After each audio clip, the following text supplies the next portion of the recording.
ایک گاؤں تھا جس میں دو بھائی بہن اور ان کی ماں رہا کرتے تھے۔ ان کی ماں اکثر بیمار رہا کرتی، جب بھی ان کا لڑکا کام کو جاتا اس کی ماں کو دعاؤں کو بولتی۔ ان کی بیٹی گھروں میں کام کر کے پیسے کماتی جس سے گھر کا گزارا چلتا، لیکن وہ دونوں بھائی بہن ان باتوں سے بھی ہمیشہ خوش رہتے۔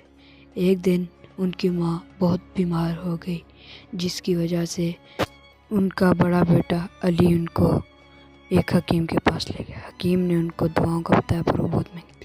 اسی دن گاؤں میں اعلان ہوا کہ جو بھی سیٹھ کی ایک شرط پوری کرے گا اسے بہت پیسے اور انعام ملیں گے۔ گھر آ کر علی بھی سوچنے لگا، کیا میں اس سیٹھ کی شرطیں پوری کروں تو میں اپنی ماں کا علاج کروا لوں۔ پھر اگلے دن علی اسی سیٹھ کے پاس چلا گیا۔ جب علی اس سیٹھ کے گھر پر پہنچا تو دیکھا کہ اس سیٹھ کا آدمی کسی کو قتل کر رہا ہے۔ وہ بہت ڈر گیا۔ اس نے ایک آدمی سے پوچھا یہ کیوں اس کو قتل کر رہا ہے؟ تو اس آدمی نے بتایا یہ آدمی سیٹھ کی شرط پوری نہیں کر سکا اس لیے اس کو مار ڈالا۔ وہ بندہ یہ سن کر بہت ڈر گیا۔ پھر وہ سیٹھ کے پاس گیا اور بولا میں آپ کی شرطیں پوری کرنے آیا ہوں۔ تو پھر سیٹھ بولا میری شرط یہ ہے کہ ایک چڑیل کے پاس سے میرے لیے تلوار لانی ہے۔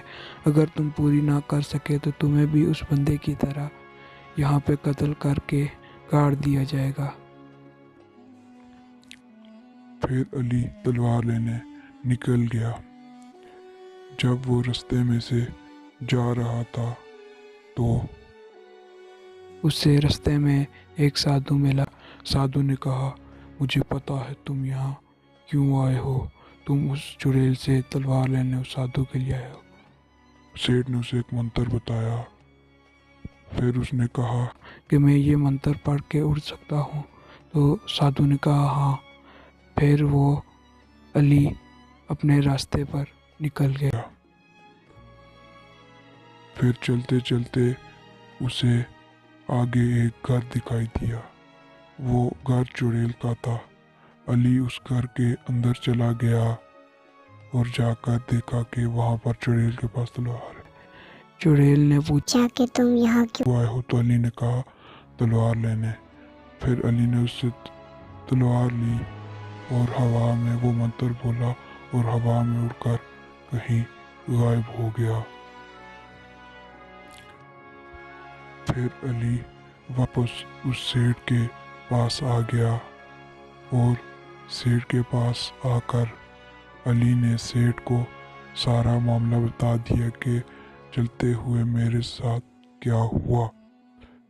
سیٹھ اس کی باتوں سے بہت خوش ہوا اور اسے اپنے پاس کام پر رکھ لیا اور اس کو انعام بھی دیا اور پیسے بھی۔